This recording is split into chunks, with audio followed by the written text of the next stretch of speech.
पहला काम जो गृहमंत्री बने हैं बीजेपी के पहली बार वहां पर सम्राट चौधरी, वो कर रहे हैं शहर शहर अतिक्रमण के खिलाफ अभियान।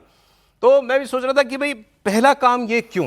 तो कोई भी सरकार और बीजेपी अगर इसको अंडरलाइन करना चाहती है कि भाई हमारी सरकार, अब गृहमंत्री हमारे पास है, तो वो क्या करे? विजिबल काम ऐसा करे जो लोगों को सबसे पहले दिखाई भी दे।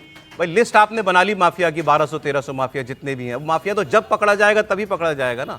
लेकिन आते ही लोगों की नजर में आने का ये एक तरीका दिखाई दे रहा है कि हर जगह पहले सड़क खाली करो, जहां पर अतिक्रमण है अतिक्रमण हटाओ। मुजफ्फरपुर, समस्तीपुर, गया, हर जगह से हमें लगातार ऐसी तस्वीरें मिल रही हैं। कल बिहार के 5 जिलों में ऐसे ही बुलडोजर एक्शन देखने को मिला है। हाजीपुर, सीतामढ़ी, सब जगह पर फुटपाथ चौड़े करने के नाम पर, सड़क चौड़े करने के नाम पर सरकारी जमीन पर से जो है वो अतिक्रमण हटाया जा रहा है। और दूसरा फॉलआउट पॉलिटिकल फॉलआउट है।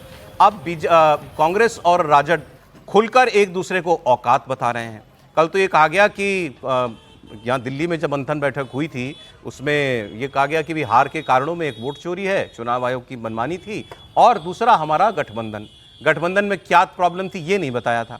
लेकिन वहाँ से आरजेडी का स्टेटमेंट आ गया, उनके जो स्टेट प्रेसिडेंट है उनका, कि भाई इतना शौक है आपको, लगता है हमने नुकसान कर दिया राजद ने, कांग्रेस का, हाँ तो आप अकेले लड़ रहे हैं, औकात पता चल जाएगी।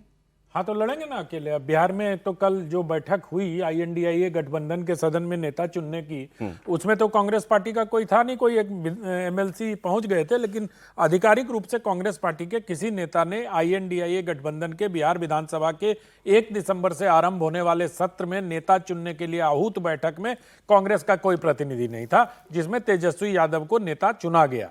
तो ये तो स्पष्ट हो गया वहां। और मैं पहले दिन से सौरभ जी आपके साथ इस कार्यक्रम में भी और कॉफी में भी कहता रहा हूं कि कांग्रेस का एक धड़ा इस पक्ष में है कि जब तक आप आरजेडी के पिछलग्गू बन के लड़ेंगे तब तक कांग्रेस रिवाइव नहीं हो पाएगी। उसी तरह अगर आप समाजवादी पार्टी की पूंछ पकड़कर बैतरनी पार करना चाहेंगे तो उत्तर प्रदेश की बैतरनी आपसे पार नहीं होगी। इस बार अखिलेश यादव भी इसी मूड में है और कांग्रेस भी इसी मूड में है। तो जहां लड़कों को साथ पसंद है वाला नारा किसी चुनाव में गूंजा था, इस बार मुझे लगता है कि निगोशिएशन में बहुत टफ होने वाला। और आप इमरान मसूद से लेकर अजय राय तक के अगर बयान देखें तो उसी दिशा में बढ़ती हुई राजनीति हमें दिखाई दे रही है। एक ब्रेक के लिए रुकना पड़ेगा, लेकिन हम बिहार की बात आगे भी करेंगे। सर आप उस पर कांग्रेस पर कमेंट करना चाह रहे थे, वो भी हो जाएगा। सर ने बताया कि बीजेपी के पास बीएलए नहीं है अपना काम वोट बनवाने या वोट डलवाने के लिए। शुभेंदु अधिकारी जो वहां नेता है बीजेपी के, वो इस बात को स्वीकार कर रहे हैं। डेटा देके बताया उन्होंने तो कि ये इतने हजार बूथ हैं जहां पर मुस्लिम आबादी ज्यादा है, वहां हम लोग स्ट्रांग नहीं है, हम बूथ लेवल पे भी स्ट्रांग नहीं है। उसमें एक नियम था, संशोधन हो गया। लेकिन बाकी जगह हम भरपाई कैसे करेंगे?